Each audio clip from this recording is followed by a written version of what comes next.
കർത്താവിൻ്റെ മഹത്വമുള്ള നാമം വാഴ്ത്തപ്പെടുമാറാകട്ടെ. അനുഗ്രഹിക്കപ്പെട്ട ഈ നല്ല പ്രഭാതത്തിനായിട്ട് കർത്താവിന് സ്തോത്രം ചെയ്യുന്നു. ഈ പ്രഭാത സന്ദേശം കേൾക്കുന്ന എല്ലാ പ്രിയപ്പെട്ടവർക്കും വീണ്ടും വരുന്നവനായ ക്രിസ്തയേശുവിൻ്റെ ധന്യമുള്ള നാമത്തിൽ എൻ്റെ പ്രഭാത വന്ദനങ്ങളെ ഈ നിമിഷം അർപ്പിക്കുകയാണ്. പ്രാർത്ഥനയോടും ദൈവാശ്രയത്തോടും കൂടെ ഈ സന്ദേശത്തിലേക്ക് നിങ്ങളുടെ ശ്രദ്ധയെത്തിരിക്കുന്നു.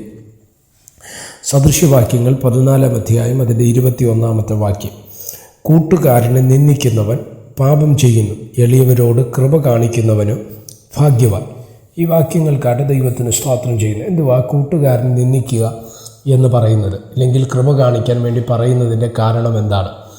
നമുക്കറിയാം, മറ്റുള്ളവരുടെ ഉയർച്ചയിൽ അസൂയപ്പെടുന്നവർ നമ്മുടെ ഇടയിൽ ധാരാളമുണ്ട്, അല്ലേ?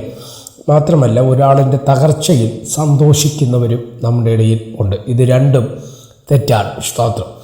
അസൂയപ്പെടുന്ന ഒരാളുടെ ഉയർച്ചയിൽ അസൂയപ്പെടുന്നതും ഒരാളിൻ്റെ തകർച്ചയിൽ സന്തോഷിക്കുന്നതും തിരുവചന പ്രകാരം തെറ്റാണ്. ഇനി സ്തോത്രം, കൂട്ടുകാരനെ പരിഹസിക്കുക എന്ന് പറയുമ്പോൾ, അല്ലെങ്കിൽ നിന്ദിക്കുക എന്ന് പറയുന്നത് തെറ്റായ ഒരു ചിന്തയായിട്ട് തന്നെയാണ് തിരുവചനം നമുക്ക് നൽകുന്ന സന്ദേശം. എന്തുവാ കൂട്ടുകാരനെ നിന്ദിക്കരുതെന്ന് പറയുന്നത്? യേശു തന്നെ പറഞ്ഞൊരു വാക്ക് നിങ്ങൾ ശ്രദ്ധിച്ച്, നിന്നെപ്പോലെ തന്നെ നിൻ്റെ അയൽക്കാരനെയും സ്നേഹിക്കുക. കൂട്ടുകാരൻ എന്ന് പറയുമ്പോൾ യേശു പറഞ്ഞൊരു വാചകം നിങ്ങൾ ശ്രദ്ധിക്കണം. കൂട്ടുകാരാരെന്ന് ചോദിച്ചു കഴിഞ്ഞാൽ, എൻ്റെ വചനം പ്രമാണിക്കുന്നവരത്രേ എൻ്റെ കൂട്ടുകാർ എന്ന് പറയുന്നൊരു ഭാഗവും നമ്മൾ മനസ്സിലാക്കണം. അപ്പം നമ്മുടെ കൂട്ടാര് എന്നുള്ളത് തിരുവചനത്തെ ആധാരമാക്കിയാണ്. എന്ന് പറഞ്ഞാൽ അർത്ഥം, ഒരു വിശുദ്ധനോട് ഒരു വിശുദ്ധനല്ലേ, ഒരു അശുദ്ധനോട് ഒരശുദ്ധൻ, പരിഹാസിയോട് പരിഹാസി, മുൻകോപക്കാരനോട് മുൻകോപക്കാരൻ എന്ന് പറയുന്ന നിലവാരം, അതിനകത്ത് നമ്മൾ അതാണ് ശ്രദ്ധിക്കേണ്ടത്. അപ്പോൾ ഒരു വിശുദ്ധനാണെങ്കിൽ നിശ്ചയമായിട്ട് അവൻ്റെ കൂട്ട് വിശുദ്ധിയുള്ളവരോടായിരിക്കും. ഒരു ആത്മീയൻ്റെ കൂട്ട് എപ്പോഴും ആത്മീയരോടായിരിക്കും.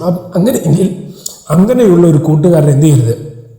നിന്ദിക്കാൻ പാടില്ല എന്ന് തിരുവചനം വ്യക്തമാക്കുന്നു. അടുത്ത് പറയുന്നു, കൃപ കാണിക്കണം. ആരോടാ കൃപ കാണിക്കേണ്ടത്?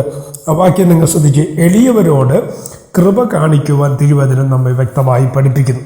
എന്തുവാ എളിയവരോട്? സമൂഹത്തിൽ നമ്മളെക്കാൾ താഴ്ന്നു എന്ന് നിൽക്കുന്നവരോടോ, ഇല്ലെങ്കിൽ ഒരു ഗതിയില്ലാത്ത, അല്ലെങ്കിൽ ഒരു നന്മ ജീവിതത്തിൽ പ്രാപിക്കാൻ കഴിയാത്തവരുടെ മുൻപിൽ ഒരിക്കലും നമ്മൾ നമ്മുടെ ഉയർച്ചയെ കാണിക്കാൻ നിൽക്കരുത്. അവരോട് നമ്മൾ എന്ത് ചെയ്യണം?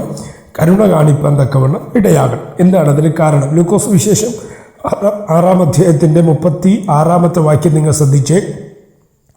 അങ്ങനെ നിങ്ങളുടെ പിതാവ് മനസ്സിലുള്ളവനാകുന്നത് പോലെ നിങ്ങളും മനസ്സിലുള്ളവരാകുവിൻ. അപ്പം നമ്മുടെ കർത്താവ് ആരായിരുന്നു? അവൻ മനസ്സലിവുള്ള ദൈവമാണ്. അതുകൊണ്ട് നമ്മളോടും ദൈവം പറയുന്നു, നിങ്ങളും മനസ്സലിവുള്ളവർ ആയിരിക്കുവാൻ തിരുവചനം നമ്മെ വ്യക്തമായി പഠിപ്പിക്കുന്നു. ഇനി മത്തായി സുവിശേഷം 25 അധ്യായത്തിലേക്കൊന്ന് വന്നേ. 25ന്റെ 40 വാക്യം.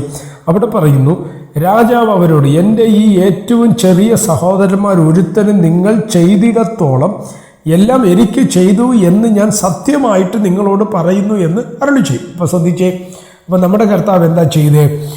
സ്തോത്രം. നമ്മുടെ കർത്താവിന് ചെയ്യുന്നത് എന്താ ചെയ്യുന്നത്?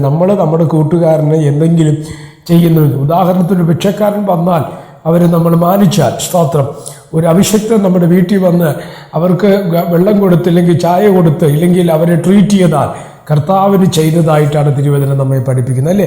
അതുകൊണ്ട് ഒന്ന്, കൂട്ടുകാരൻ നിന്ദിക്കരുത്. 2, എളിയവരോട് കൃപ കാണിക്കാൻ മറക്കരുത്. ഇത് രണ്ടും ചെയ്താൽ ദൈവരാജ്യത്തിൽ നമുക്ക് നിശ്ചയമായൊരു പ്രതിഫലമുണ്ട് എന്നുള്ളതിനകത്ത് സംശയമില്ല. ആ നിലവാരത്തിൽ ഒരു നല്ല ക്രിസ്തീയ ജീവിതം നയിപ്പാൻ ദൈവത്തിൻ്റെ ആത്മാവ് നമുക്ക് കൃപ നൽകട്ടെ. പ്രാർത്ഥിക്കാം. പരിശുദ്ധനായ ദൈവമേ, സ്വർഗീയ നല്ല പിതാവ്, ഈ സന്ദേശത്തിനായിട്ട് സ്തോത്രം ചെയ്യുന്നു. ഈ സന്ദേശം അനേകർക്ക് അനുഗ്രഹവും ആശ്വാസവുമായി തീരുവാൻ ദൈവം ഇടവരുത്തിയാട്ട്. മഹത്വം അങ്ങേക്ക് യേശു കർത്താവിൻ്റെ നാമത്തിൽ തന്നെ. ആമേൻ. എല്ലാവരെയും ദൈവം അനുഗ്രഹിക്കട്ടെ. God bless.